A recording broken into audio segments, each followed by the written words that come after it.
નમસ્તે. સૌ મહિલા શક્તિ, સ્ત્રી શક્તિને હું સન્માન કરું છું અને આજે બહુ સરસ જે કાર્યક્રમ ગોઠવ્યો છે સ્ત્રી શક્તિનો, દરેક ક્ષેત્રમાં મહિલા અગ્રેસર છે.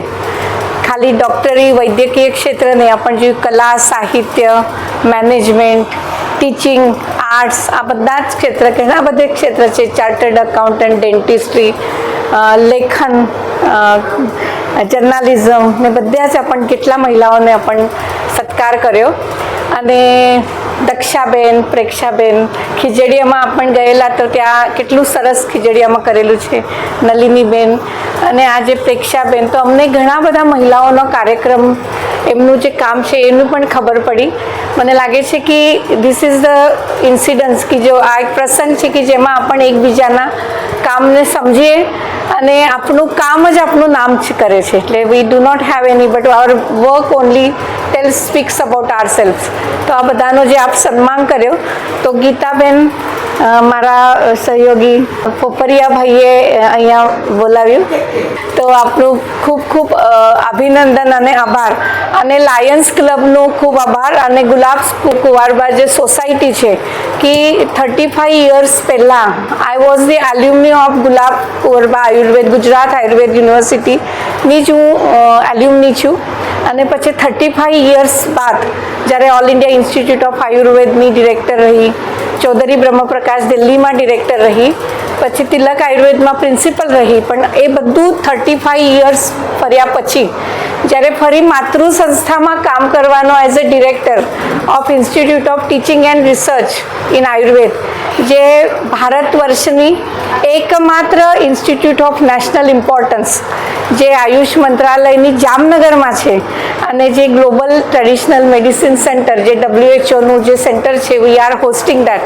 તો એનો ડિરેક્ટર બનવાનું એક સૌભાગ્ય આપના જ માતૃ સંસ્થામાં ફરી આપણે આવ્યા, તો એ જે એક સન્માન મળ્યો છે, તો એ હું ભગવાનને બહુ બહુ ધન્યવાદ આપું છું. અને મને એવું લાગે છે કે સ્ત્રીયા એટલે ભગવાનને જો કંઈક સર્જન સારું કર્યું અને આપણને કંઈક 7 જન્મમાં બહુ પુણ્ય કર્મ કર્યું હશે તો આપણને સ્ત્રી જન્મ મળ્યો છે.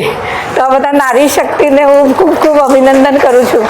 કેમ કે એવું કહેવાય છે કે યત્ર નાર્યસ્તુ પૂજ્યન્તે તત્ર રમન્તે દેવતા. તો અહીંયા દેવતાનો વાસ છે, કેમ કે નારીનું પૂજન થઈ રહ્યું છે લાયન્સ ક્લબમાં. અને એવું એક ગીત મને યાદ આવે છે कि कोमल है कमजोर नहीं, शक्ति का नाम नारी है, मौत भी जिससे हारी है. એ નારીને હું પ્રણામ કરું છું.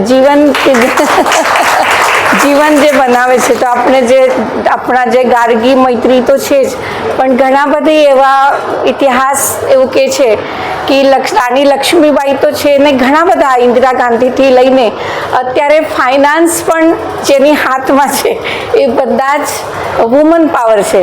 સો વુમન જ્યાં લીડ કરે તો ઘરને જેવી રીતે સંભાળે એવી રીતે રાષ્ટ્રનું પણ સર્જન કરવું હોય તો woman empowerment is really required.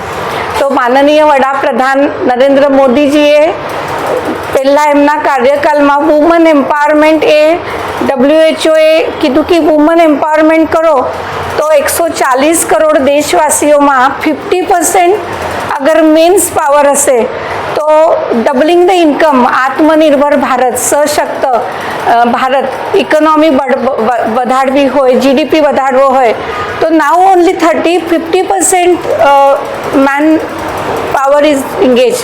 પણ આપણ 50% જે મહિલા છે, અગર જેન્ડર ઇક્વેલિટી કરીએ તો 50% ઇઝ જેન્ડર ઇક્વેલિટી, તો એને પણ એમ્પાવર કરીએ તો 100% આપણી ગ્રોથ એન્જિન, ડબલ એન્જિનનું સરકાર જેવું છે, ડબલ એન્જિન ચાલે અને ઇકોનોમિક બુસ્ટઅપ પણ મળે. પણ it was the age of woman empowerment, but now this is the age of woman led empowerment. એટલે પહેલાં વુમન એમ્પાવરમેન્ટ, હવે વુમન લેડ જ્યારે એમ્પાવરમેન્ટ થાય તો મને લાગે છે કે જેવી રીતે મહિલાએ આપણે જોયું હશે કે કે આપના ગૃહમંત્રી વધારે પાવરફુલ છે આપણા ઘરમાં અને મહિલા શક્તિ વધારે ઘરને સંભાળે એવી રીતે દેશને, અર્થવ્યવસ્થાને અને રાષ્ટ્રને સર્જન કરવા માટે woman led empowerment is very important. તો આપ સૌ બધા જે વુમન લીડર છે એ બધાને ફરી એકવાર હું નમન કરું છું, નારી શક્તિને નમન કરું છું. અને institute of teaching and research અત્યારે મારી રહેવાની ઈચ્છા છે, પણ અહીંયા આપણું જે હોસ્પિટલ છે આયુર્વેદનું, ધન્વંતરીનું, તો ત્યાં જેટલા મહિલા કાર્યકર્તા છે અને જેટલા પણ પેશન્ટ એડમિટ છે એમનો અમે એક કિટ બનાવી છે. સો આઈ વુડ રિક્વેસ્ટ કે અહીંયા જેટલા પણ છે એમના બધાને અમે, કેમ કે ફિટનેસ આજકાલ after 40 what is our wealth, health becomes our wealth. Priority આપણા હેલ્થને આપવું જોઈએ, ફિટનેસને આપવું જોઈએ, કેમ કે આપણા ડૉક્ટર નલિનીબેન ઘણા બધા ડૉક્ટર અહીંયા છે. તો we should be healthy and happy as well.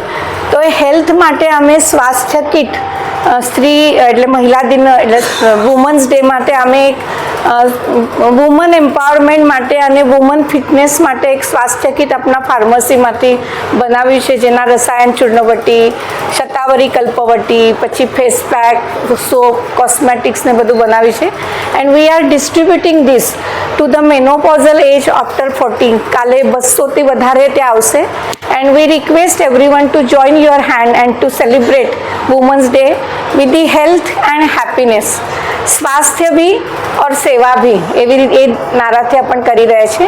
અને અત્યારે અમે હોસ્પિટલમાં જેટલા પણ વુમન જેટલા પણ એડમિટ છે બધાનો આપણે સન્માન ત્યાં કરવાના છે, એટલે અમારે ત્યાં જવું છે. બટ આજે એક સારી વાત I wanted to share with you કે અમે એક સ્વાદોત્સવ કરી રહ્યા છીએ. છેલ્લા 1 મહિનાથી આપણે જ્ઞાનોત્સવ એટલે કપેસિટી બિલ્ડિંગ પ્રોગ્રામ તો કર્યો, પણ we are celebrating Vasantotsav, Ragotsav and Swadotsav. So we have a food festival. અને ધન્વંતરી મંદિર જે આપ સૌનું છે અહીંયા ગ્રાઉન્ડ છે, તો ત્યાં પણ ફૂડ ફેસ્ટિવલ કર્યો છે. And food festival is with સ્વાદ ભી ઓર સ્વાસ્થ્ય ભી, એ આપણો છે. So it is a healthy, tasty, organic and natural food festival કે જેમાં 102થી વધારે સ્ટોલ છે જે healthy recipes, drinks, snacks, take home બધા જેટલા એફએમસીજી અને ઘરે લઈ જવા માટે, ત્યાં ખાવા માટે. તો આજ સાંજનું ઘરે રસોઈ નહીં બનાવતા, લંચ, ડિનર બધાને લઈને ત્યાં ધન્વંતરી મંદિર આવજો અને મેજવાનીનો લાભ લો. અને લાયન્સ ક્લબને અને ગુલાબ કોરવા સોસાયટીને આ માધ્યમથી અને મીડિયાના માધ્યમથી હું બહુને આહ્વાન કરું છું કે આ બધામાં આવીએ અને lettuce celebrate women's day with healthy and tasty recipes, relishing recipes. Thank you one and all.